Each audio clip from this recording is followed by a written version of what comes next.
So as you can see, the aftermath of last night's storm, see here, it just sheared this right off. And the bad part is that cemented into the ground. So I've got to dig that up and replace it. But yeah, this isn't good. I don't know how it did that either. And knocked plants over. But the good news is we're not one of the people. There's like 30,000 people without power right now in the area, and we're not one of them. So we still have power. We never lost power at all. God, it's hot in here. I'm gonna get the car on. Hold on, let me turn the car on and get the air on because it's roasting. So we never lost power. You can concentrate on the interesting places. Cool. And we didn't have any major debris either. None of the trees, local trees, came down in the yard or anything like that, which was good. So it wasn't as bad as some other areas around here, because I know, like over by my friend's house, they're still without power. A huge tree fell on the power lines and just ripped them out of the pole over there. So we lucked out on this storm. Again, our time is coming though. How many times can you luck out on storms? What in the world are you doing?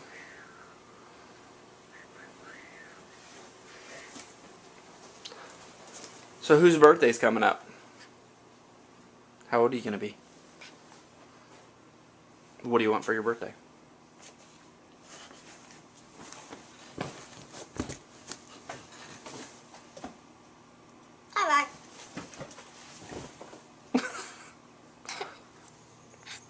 Alright, so today I'm going to get the RMA to ship back this guy.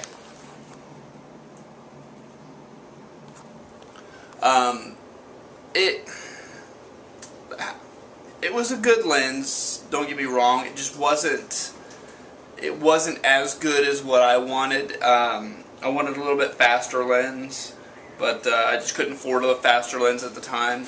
So, but it did its job, I guess.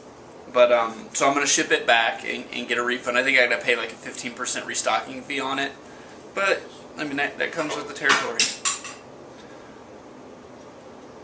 What are you breaking?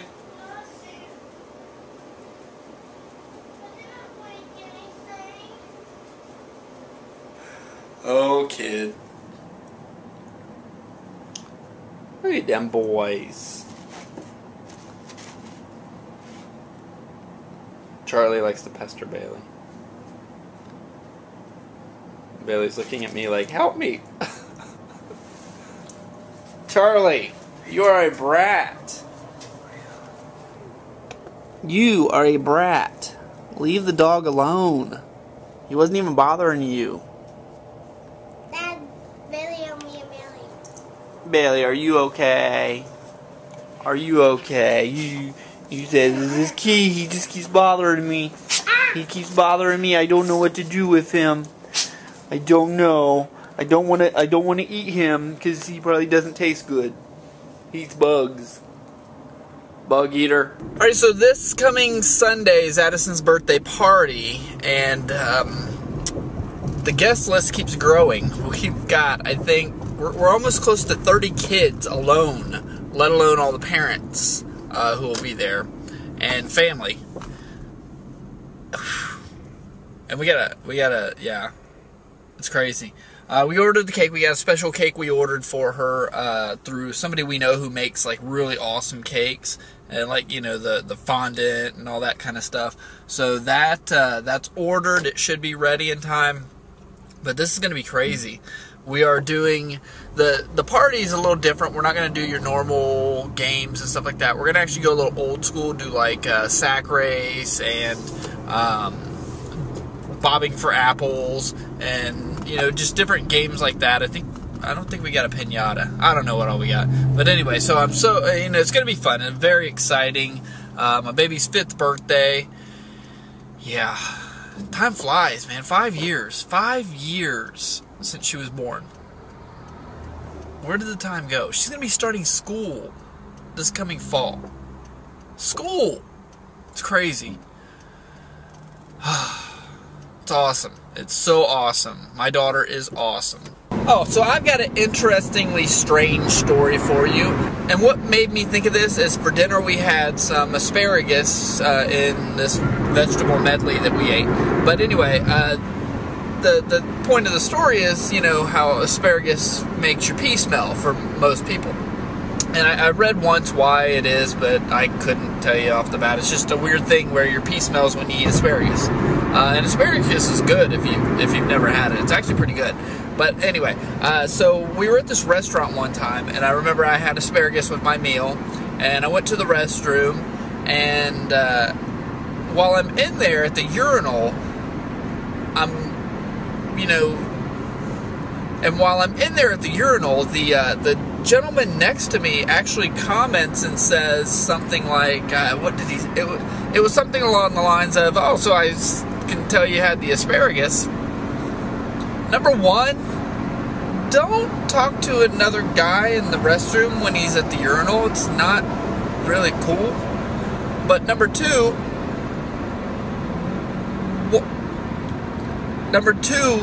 that's crazy. Somebody else can smell your pee when you've had asparagus. Makes you a little self-conscious. But that just, it's always stuck with me that some dude actually could smell the asparagus smell as I was going to the bathroom, and he had the audacity to make a comment about it. I didn't even respond to him. I just looked at him and like kind of got finished with my business and walked out. But yeah, it's been a couple years since that happened, but it's kind of a little funny story that I thought you guys might enjoy about me peeing and some guy talking to me about my asparagus smelling pee. Alright, so I was watching a documentary of sorts on Kent State. For those of you who don't know about Kent State, back in the early 70s, the students were protesting the war, the Vietnam War, and I guess they were about to send troops into Cambodia. And so they were protesting it.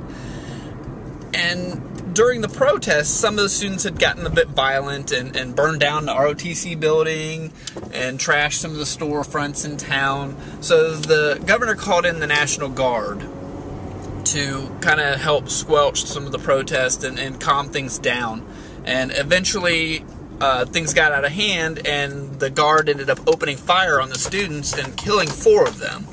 And injuring, I don't know how many, I forget exactly how many got injured, but quite a few of them got injured because they got shot by the guard. It was like a 13-second volley of gunfire shooting at unarmed students.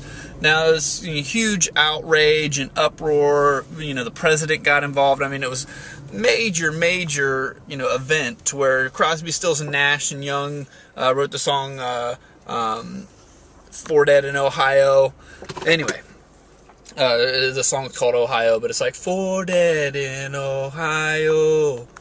So anyway, but the thing that I never knew about the entire event was about, I believe his name's Terry Nelson. And he was a student who had a gun on him. He was actually working for the FBI, which at first the FBI denied it, and then they ended up saying, yeah, okay, he was working with us. And he was working with the campus police to, at the time, monitor and kind of infiltrate the students and photograph them and find out what they're doing so that the FBI and the students could, or the FBI and the campus police could kind of have inside information on the students and the protest plans. And I guess he had a gun on him, and there's mixed rumors and fact about what happened next, but I guess he had actually pulled out his gun, and some rumors state that he fired his gun 4 times. He even admitted firing his gun 4 times. The forensic evidence had stated that his gun was fired, yet the trial findings said that his gun was never fired. So, I mean, there's conflicting statements, which is actually part of what Joe Walsh's song Turn to Stone talks about, which was written about the event as well. And come to find out, so this guy, to this day, almost a little over 40 years later, nobody has, to this day, 40-something years later, it's still kind of up in the air. He might have started the entire thing by shooting his gun, and the National Guard members thought that they were being shot at by the students, and so they returned fire on what they thought were returning fire. And this could be exactly how the entire event occurred. If you don't know about Kent State, look it up. It's a tragic American event where, you know, students were protesting, and some of them might have got out of control, which usually happens. But at the same time, you know, 4 unarmed, innocent teenagers or young adults at the time were cut down in the prime of their life.